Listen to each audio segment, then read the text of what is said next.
Milampos ang University of San Carlos Warriors sa ilang tinguha nga mamahimong kampyon sa 2015 cesafi Collegiate Basketball.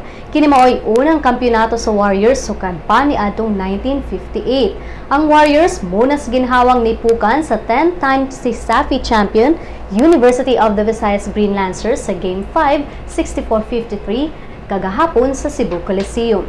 Ang Warriors gipanguluhan ni import Schuster Olago pinaagi sa iyang 26 points, 18 rebounds, 2 assists, 3 steals ug usa ka block. Si Olago usab ang nahimong most valuable player ning tuiga.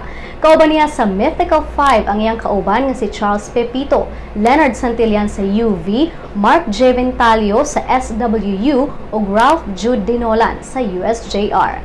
Alang sa replay ni mong duwa, bisitaha ang cesafi.sunstar.com.ph/replays.